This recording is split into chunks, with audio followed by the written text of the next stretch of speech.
Once upon a time, there were elections, and the people of this country, in their wisdom, decided to send a different party to the U.S. Senate as a majority. And at that time, to much fanfare, the leader of the Republican Party announced that it was going to be a new day, that it was going to be regular order,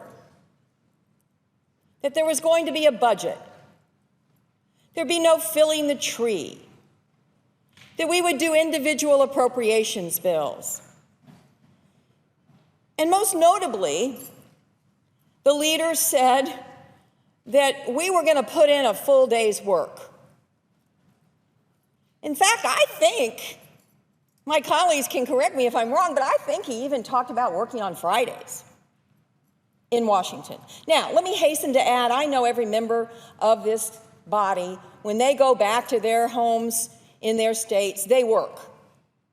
We have a lot of meetings to go to, people to see. So I don't want to say that when we're not in session that we're not working.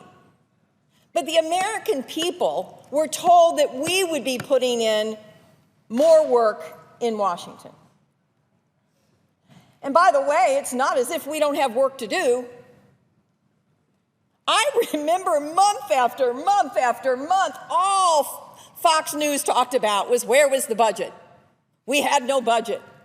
The law says you have to pass a budget.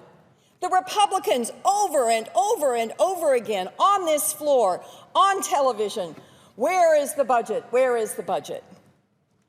Well, I ask that question now. Where is the budget? Hasn't been mentioned by my colleagues across the aisle lately.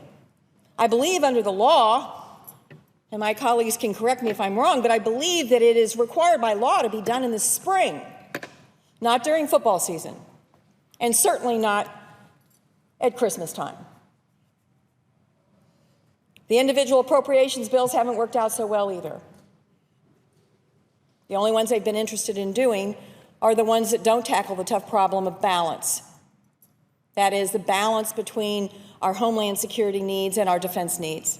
Balance between the needs of educating our kids and making sure that our soldiers are well equipped. But probably the thing that is most amazing is that in light of no hearing on Merrick Garland, in light of no budget, in light of no spending bills, in light of all these things, we are working fewer days in Washington than we have in 60 years. I showed this calendar to people at home. They thought I was kidding.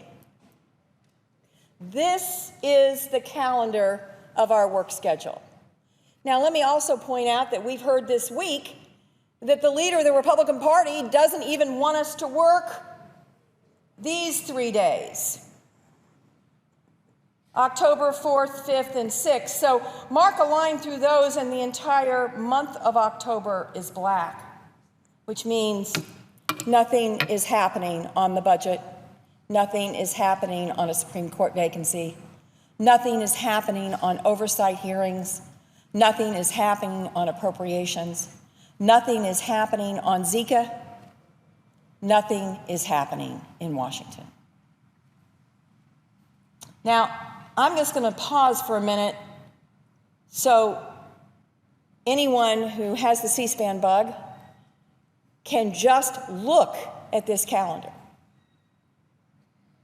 All the blacked out days are days that we're not in Washington.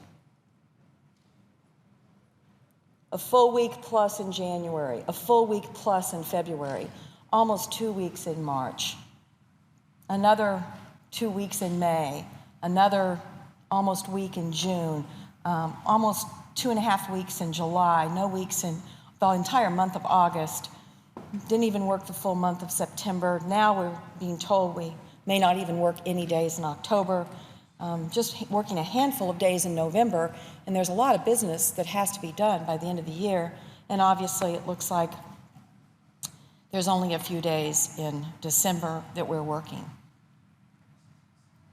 I think there's like 240 work days that most Americans work every year. By my estimate, I think we're working about 110 of those. Now, no wonder the American people are angry. No wonder the American people don't get it. It's very simple.